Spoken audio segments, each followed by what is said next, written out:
Assalamualaikum warahmatullahi wabarakatuh. Selamat siang sahabat KKJN Channel. Saat siang hari ini kami kembali menyapa sahabat-sahabat, dan saat ini kami akan berbincang-bincang dengan Bawaslu menjelang 1 tahun pemilihan atau pesta demokrasi tahun 2024 mendatang. Nah, saat ini kami akan sapa langsung, yaitu Bapak Dian dari Bawaslu Kota Cimahi. Selamat siang, Pak. Siang. Pak siapa? Pak Yudi, Pak. Pak Yudi, saya Dian. Siap. Kesibukan Bapak sekarang sudah mulai padat merayap, Pak ya? Ya, betul, Pak Yudi ya. Ya. Bahwa kemarin 14 Februari 2023 itu adalah setahun menjelang pemilu serentak 2024. Kenapa serentak? Karena nanti di tahun 2024 akan ada 2 hajatan nasional dan daerah. Ya. Yang pertama kita akan memilih presiden dan wakilnya. Kita akan memilih anggota DPD atau senator. Ya. Perwakilan daerah akan mengirimkan jagoan-jagoannya untuk di parlemen. Yang ketiga ada anggota DPR RI sampai tingkat daerah.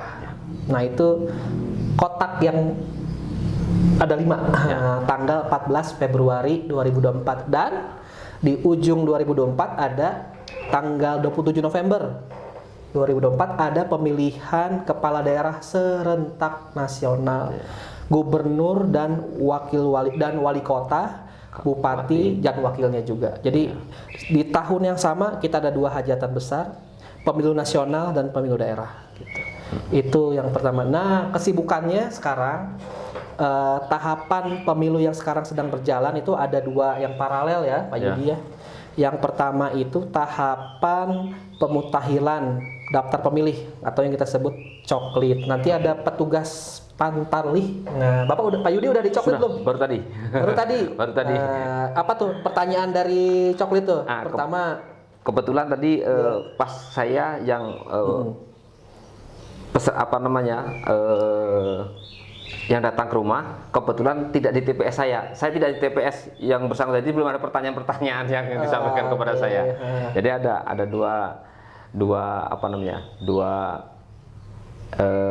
yang datang, cuma kebetulan pas saya tadi di rumah bukan yang bersangkutan gitu. Jadi ada TPS yang satunya yang mendaftar kami, pas kebetulan bukan Bapak itu gitu. Oh iya, Bapak di TPS mana sebelumnya? Di kelurahan mana? Di Padasuka. Kelurahan Padasuka. Kemarin TPS mana? Dah lupa, Pak. Biasanya nanti umumnya dalam satu kakak tuh di satu TPS biasanya gitu kan, nggak terpisah gitu. Dan nanti Bapak akan dipasang stiker, Pak? Belum. Oh, belum berarti ya. Nah, berarti nanti kan ada yang datang. Ya. Dan dipastikan sampai tanggal 14 Maret 2023 mesti ada yang ke rumah untuk mencoklit. Jadi jaga hak pilihmu sebelum jaga hak pilih orang lain. Pastikan keluarga kita udah terdaftar.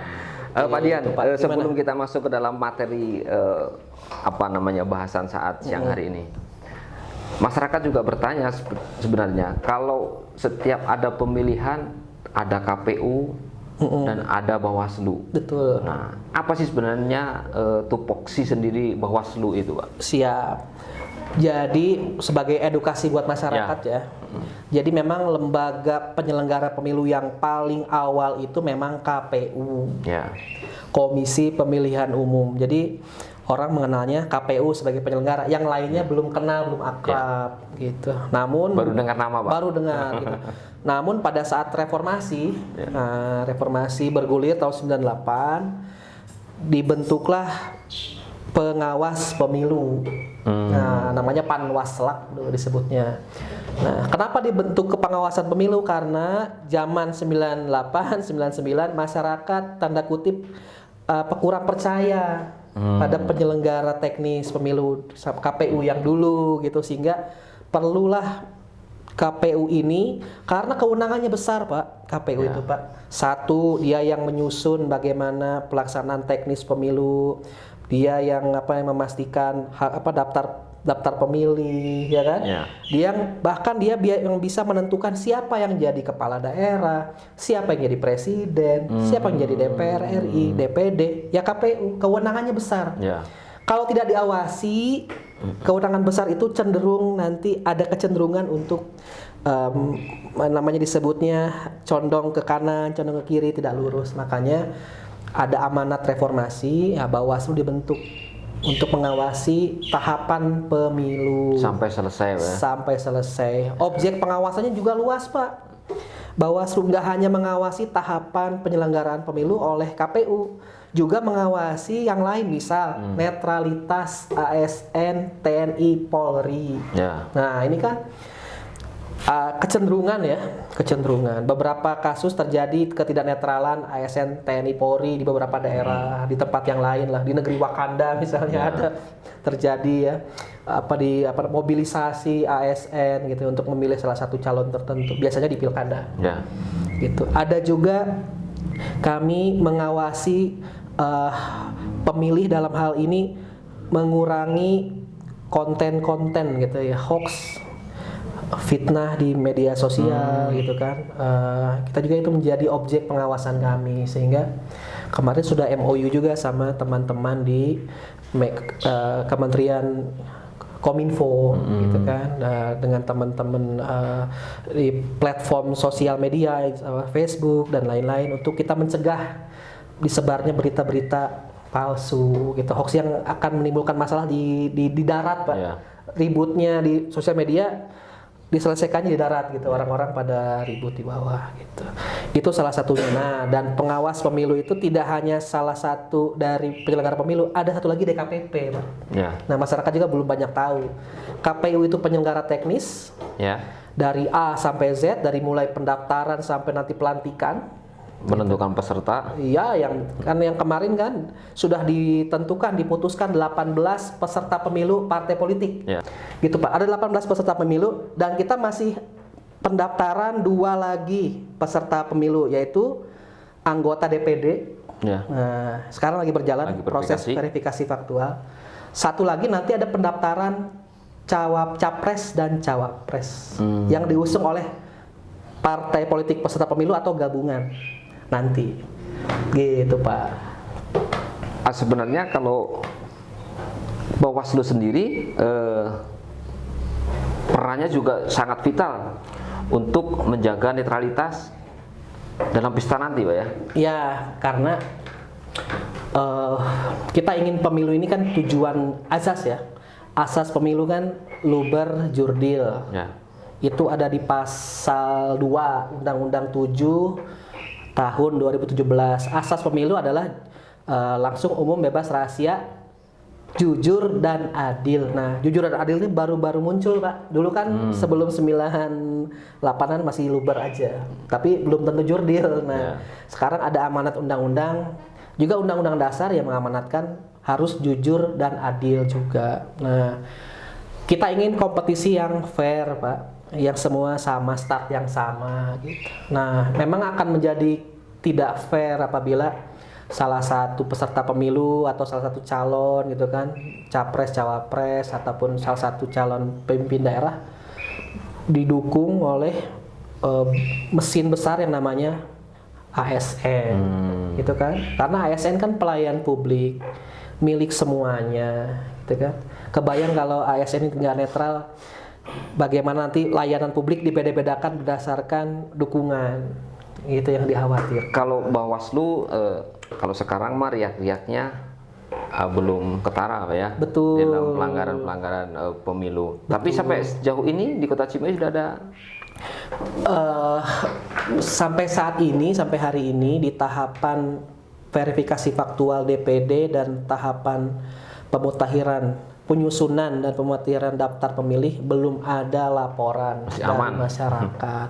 Sementara masih dianggap aman lah ya, Pak. Kami berharap sebenarnya sih tetap waspada, Pak. Yeah. Gitu kan. Apakah laporan ini tidak ada karena masyarakat belum tahu? Nah, kan ada yang karena nggak tahu lah, jadi tidak melapor. Gitu kan. Atau memang sebenarnya proses pemutakhiran ini dan verifikasi faktualnya memang berdasarkan aturan yang ada, sudah clear. Karena jajaran kami, Bawaslu punya hierarki seperti ini, Pak. Kami ini lembaga vertikal. Jadi ada Bawaslu pusat, Bawaslu RI, di bawahnya ada Bawaslu provinsi, di bawahnya ada Bawaslu kabupaten kota. Kabupaten kota punya badan ad hoc, badan sementara, namanya Panwaslu kecamatan. Ya. Di bawah Panwaslu kecamatan ada pengawas kelurahan desa. Di Cimahi ada 15 kelurahan, berarti ada 15 personil kami yang menjadi pengawas kelurahan. Misalnya pada Suka ada tuh pengawas kelurahan pada Suka 1 orang. Di Panwaslu kecamatan ada 3 orang di setiap kecamatan. Ya. Nah, kita ingin start yang sama gitu Pak. Ya, yang dibagikan boleh bahan kampanye, yang di luar itu jangan. Tapi kenapa di sini jangan horor ya buat peserta pemilu. Ini pesta demokrasi, ini hajatan, ini syukuran gitu kan, bahwa kita sudah panjang itu melaksanakan beberapa kali pemilu pasca reformasi gitu kan. Kita ingin kualitas yang lebih baik lagi, karena pemilu itu kan memilih. Kita akan memilih pemimpin. Nah, kalau diawali dengan hal yang tidak baik, kemungkinan nanti pada saat jadi juga akan timbul masalah-masalah gitu kan. Karena politik uang ini juga amanat dari Undang-Undang 7 Pak. Di Undang-Undang 7 kan dibuat sama parlemen Pak, sama DPR. Nah, DPR itu pada saat saya baca di sejarah pembentukan Undang-Undang 7 2017, politik uang tuh akan sangat merusak kualitas demokrasi kita. Itu parlemen sendiri Pak, sehingga mereka menguatkan di Undang-Undang 7 kan, di pasal 280 itu memang jelas pelaksana kampanye, tim kampanye dilarang gitu kan. Menjanjikan aja tidak masuk. Nah, ada yang membagikan gitu kan, uang atau materi lainnya. Nah, materi lainnya itu dijelaskan di PKPU, di luar bahan kampanye. Makanya uang misalnya, sembako misalnya, hal yang di beberapa kota di tempat lain ada yang membagikan sabun. Ya. Sabun bahan kampanye bukan gitu kan. Nah, oke, ada yang membagikan selai, macam-macam Pak, barang-barang yang di luar PKPU 10. Nah, itu semua dibahas di Gakumdu. Kalau misalnya menjual sembako tapi dengan harga murah, termasuk pelanggaran nggak itu kan di masa kampanye Pak? Itu kan banyak ya dipraktikkan ya, jual beli. Itu kan jual beli Pak, akhirnya bukan membagikan kan ya. Nah, kita nanti apapun ini gini Pak, masyarakat boleh melapor ke Bawaslu dan tidak akan ditolak. Apapun laporannya, misalnya melaporkan bazar satu partai politik, misalnya beras sekilo misalnya 15.000 dijual 10.000. Wah, ini pelanggaran, ini apa, pelanggaran politik. Kalau kacamata dari Bawaslu sendiri? Nah, kami kalau ada pidananya, kami tidak sendiri Pak menentukan, kami bersama polisi dan jaksa. Nah, itulah fungsinya. Kalau ramai-ramai membahas, kesalahannya tidak akan besar gitu. Kita bersangat, namanya asas kehati-hatian Pak. Namanya pidana kan, kita akan tujuannya kan orangnya akan dikurung gitu kan. Di penjara, dikurung atau didenda. Ini kan mengambil hak orang Pak. Biasanya bebas, sekarang dikurung gitu kan. Dan kita harus hati-hati sekali Pak. Misalnya nanti menentukan unsur-unsurnya. Jadi di pidana pemilu itu tidak serta-merta orang dilaporkan tuh pasti salah. Belum tentu. Kami akan sangat hati-hati. Misal kami pasti akan menghadirkan ahli pidananya akan diundang, ahli bahasanya akan diundang gitu, ahli misalnya kepemiluannya diundang. Jadi kami menentukan barang ini pidana atau enggak nih. Nah, Gakumdu plus kami undang ahli. Kalau ada di video, ahli IT. Ini videonya edit apa bukan? Suaranya dubbing atau bukan? Karena banyak ya Pak, orang melaporkan karena atas dasar video editan gitu, tidak lengkap. Atau pakai bahasa daerah misalnya, bahasa Sunda, bahasa Jawa, bahasa yang lain. Kami hadirkan ahli bahasa daerah agar makna kata-kata orang itu masuk ke pidana. Ya kalau enggak ya jangan dipaksakan Pak. Gitu Pak. Kalau yang tahun gitu mengambil pengalaman yang tahun kemarin saja Pak ya. Kalau tahun kemarin yang paling berat dalam proses pemilu tahapannya, kasusnya. Sebenarnya kalau kasus ini kasus teman-teman peserta pemilu yang memang mempunyai basis massa. Namanya punya fans kan, pecinta gitu kan, followers.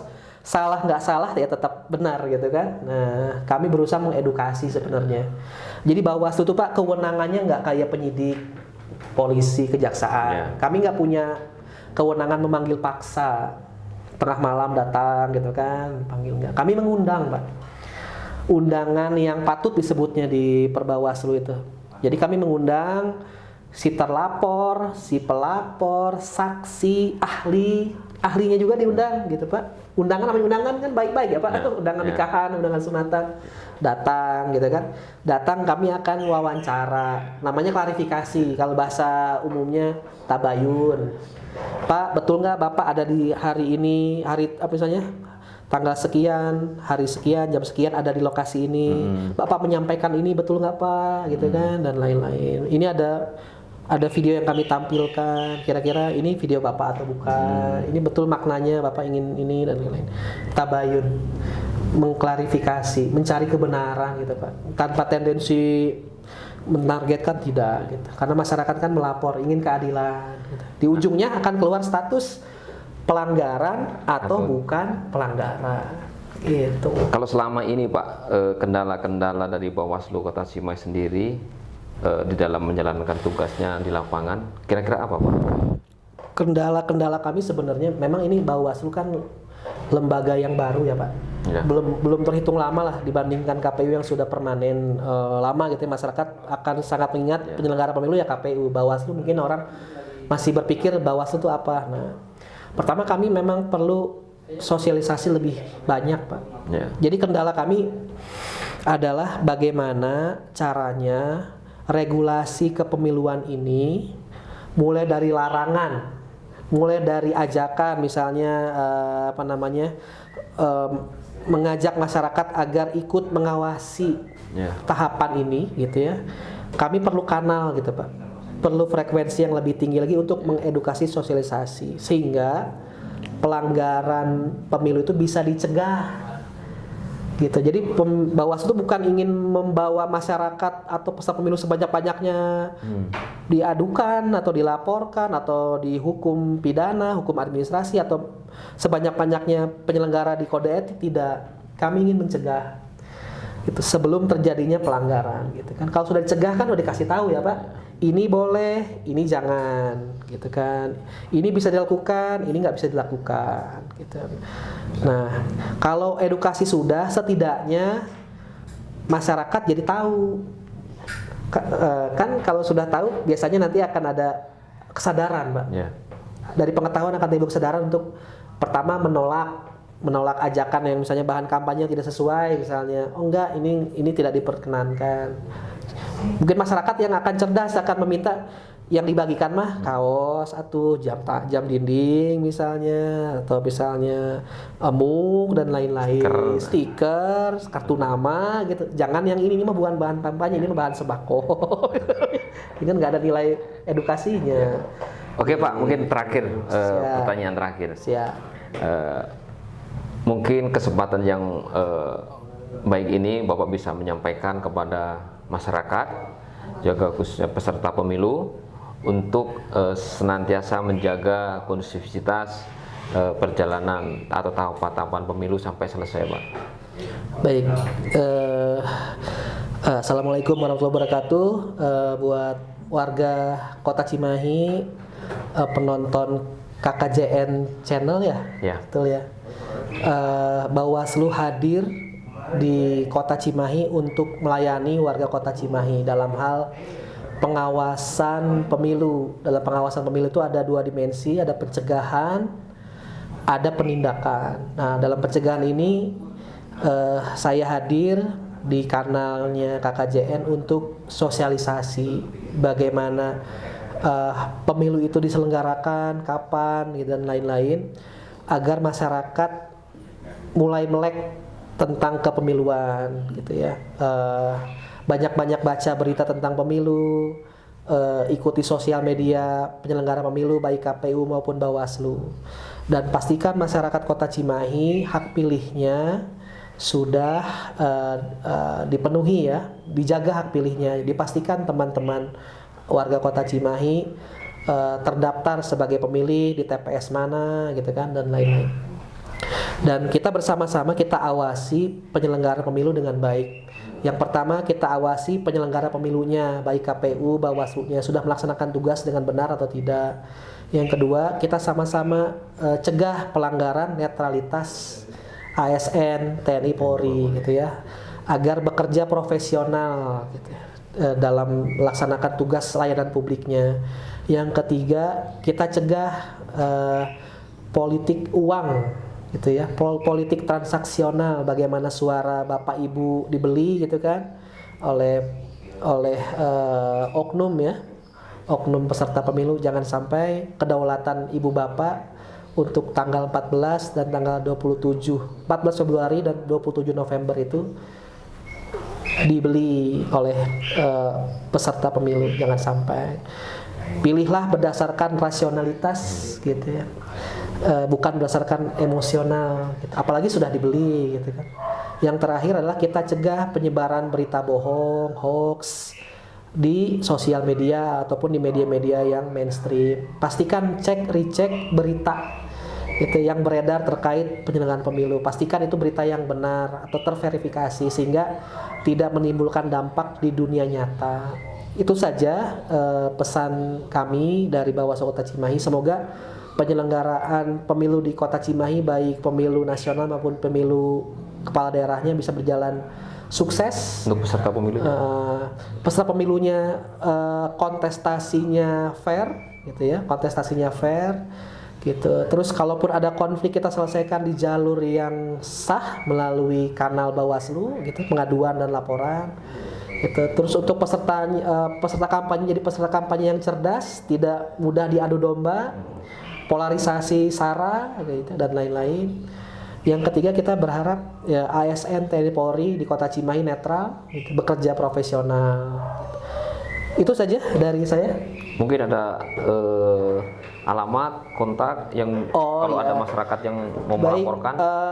Teman-teman yang mau melaporkan adanya dugaan ya, karena belum tentu benar-benar pelanggaran. Dugaan pelanggaran pemilu bisa datang langsung ke kantor Bawaslu Kota Cimahi, Jalan Babakan 37, Kota Cimahi. Harinya hari kerja Senin sampai Jumat. Senin sampai Kamis jam 8 pagi sampai jam 4. Kalau hari Jumat itu sampai jam setengah 5. Itu juga berlaku buat teman-teman yang kejauhan. Kalau ke Babakan 37 bisa ke kantor Panwaslu kecamatan di masing-masing kecamatan di Cimahi ya. Ada Cimahi Utara, ada Cimahi Tengah, ada Cimahi Selatan gitu. Nanti bisa dibuka di Google nih, di manakah kantor Panwaslu kecamatan Cimahi Utara, Cimahi Tengah, Cimahi Selatan, berdasarkan domisili Bapak Ibu semua gitu. Itu Pak, kira-kira cukup saya kira. Kita lanjut lagi dulu ya. Kita lanjut lagi. Kalau sekarang selesai nanti nggak ada waktu lagi iya, datang ke sini. harus diundang lagi Pak. Siap. Ya, terima kasih atas undangan dari teman-teman KKJN Channel. Semoga followersnya semakin banyak. Amin. Oke. Demikianlah obrolan kami ke KKJN Channel dengan Bawaslu. Kegiatan saat siang hari ini memberikan edukasi kepada masyarakat juga peserta pemilu untuk berjalannya pemilu tahun 2024 bisa berjalan lancar dan bisa memilih para pemimpin yang benar-benar amanah. Amin. Akhir kata, wassalamualaikum warahmatullahi wabarakatuh.